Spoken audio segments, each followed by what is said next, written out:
안녕하세요. 소아청소년과 전문의 닥터 달입니다. 오늘은 어머니들께서 평소에 많이 사용하지만은 그 의미를 잘 모르시는 것에 대해서 한번 이야기해 보도록 하겠습니다.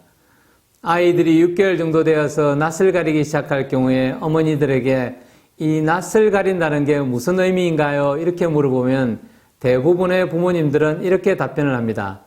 낯을 가린다는 것은 평소에 보지 않는 사람들 또는 보더라도 자주 보지 않는 사람들을 알아보는 것은 아닐까요? 이렇게 대답하는 경우가 많습니다. 사실 낯을 가린다는 것은 그런 의미가 아닙니다. 물론 부분적으로는 새로운 사람을 인식하는 것은 맞습니다. 그러나 정확하게 말하자면 이것은 공포, 두려움이라고 생각을 해야 됩니다. 그러면 아이들의 심리를 잘 이해를 하고 아이가 낯을 가릴 때 우리 아이를 좀 더 잘 돌봐줄 수가 있습니다. 왜 그러면 이 낯을 가린다는 것을 공포나 두려움이라고 말할까요? 아이들이 낯을 가릴 때 그 표정을 자세히 보시면 일단 아이들이 몸을 부모님 쪽으로 움츠려 들어갑니다. 이렇게 몸을 움츠리면서 얼굴을 돌리려고 하고 눈을 안 마주치려고 하고 굉장히 울 것 같은 그런 표정을 짓습니다. 만약에 우리가 낯선 사람을 본다고 가정을 해보겠습니다.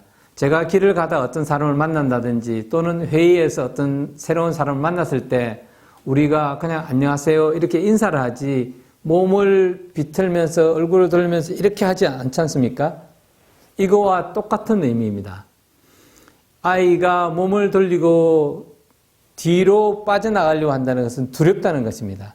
만약에 이 앞에 있는 사람이 칼이나 총으로서 나를 위협하고 나에게 어떤 위해를 가할 수 있다는 상황이라면 저는 그 몸을 피해서 달아나든지 두려워할 것입니다. 마찬가지로 아이들이 이런 자세를 취하는 것이 공포, 두려움이라는 걸 꼭 인식을 해야 됩니다. 하나의 예를 더 들어보겠습니다. 아이들이 낯을 가릴 때는 많이 웁니다. 그러면 왜 낯을 가릴 때 우느냐? 이것도 마찬가지로 공포심 때문에 우는 거지 그것이 새로운 사람을 본다든지 평소에 보던 사람이지만 가끔 봐서 새롭게 느껴질 때 우는 것은 아닙니다. 우리가 새로운 사람을 본다고 울지는 않지 않습니까? 예를 들면 여러분들이 시골에 산다고 한번 가정을 해보겠습니다. 그런데 그 시골은 10가구 내지 20가구가 살고 있는데 그 가구들마다 거리가 한 100m에서 500m 정도 떨어져 있다고 생각을 해보십시오. 밤이 된다 그러면 굉장히 적막해지고 조용하고 어두침침한 상태에서 바깥에 있는 가로등들도 별로 켜져 있지 않거나 가로등이 켜져 있더라도 약간의 무서움을 유발할 수 있을 것입니다.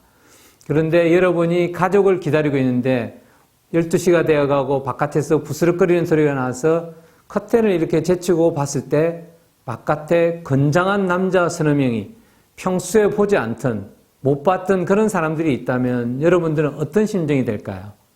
공포와 두려움을 느낄 것입니다. 만약에 여기서 좀 더 심한 공포를 느낀다면 여러분들은 울게 될 것입니다. 이것이 아이들이 낯을 가리는 상태라는 것입니다.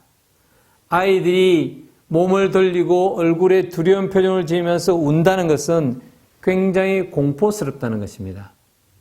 그러면 우리가 아이들이 이렇게 공포를 느낄 때는 어떤 걸 해주면 될까요? 이 공포가 그렇게 위험스럽지 않고 너를 돌봐주고 있는 부모님이 옆에 있으니까 안심하라는 것을 알려줘야 됩니다. 아이가 자라면서 부모님과의 갖는 애착에서 제일 중요한 것은 이 부모님이 안전기지가 되는 것입니다.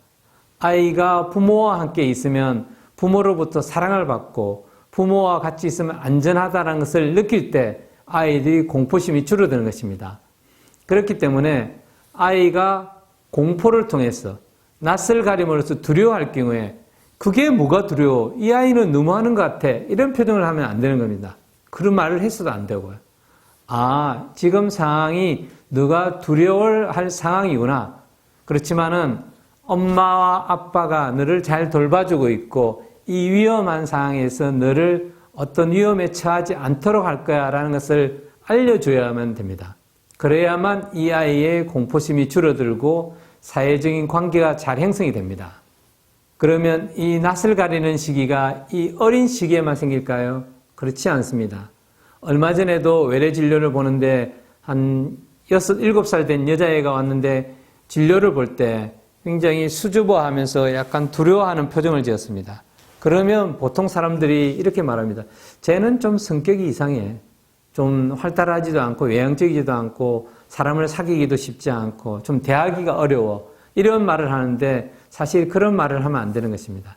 이 아기 같은 경우는 기질적으로 두려움, 공포를 좀 많이 느끼는 아이라는 것입니다. 그런데 이 아이에게 공포를 느끼면 그 공포 상황이 아니라는 걸 알려주고 여기 있는 사람들이 너를 안전하게 해줄 거야 라는 걸 가르쳐주지 않으면 이 아이의 공포심은 계속 지속이 되는 것입니다.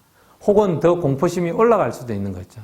그래서 부모님들께서 아이가 낯을 많이 가릴 경우 또는 수줍어할 경우에는 이것이 우리 아이가 공포와 두려움을 좀 더 많이 느끼는 기질일 수 있기 때문에 그 공포와 두려움을 줄여줄 수 있도록 많이 아이를 다독거려 줘야 된다는 것입니다.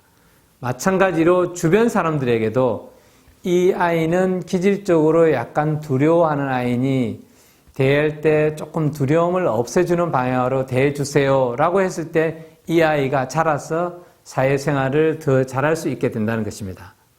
여기에서의 교훈은 이것입니다. 우리 아이에게 우리가 평소에 쓰는 말이지만은 사실 그 깊은 의미를 잘 모르기 때문에 아이를 조금 더 안정적으로, 정서적으로 좋은 상태로 키우기에 힘들 때가 있다는 것입니다.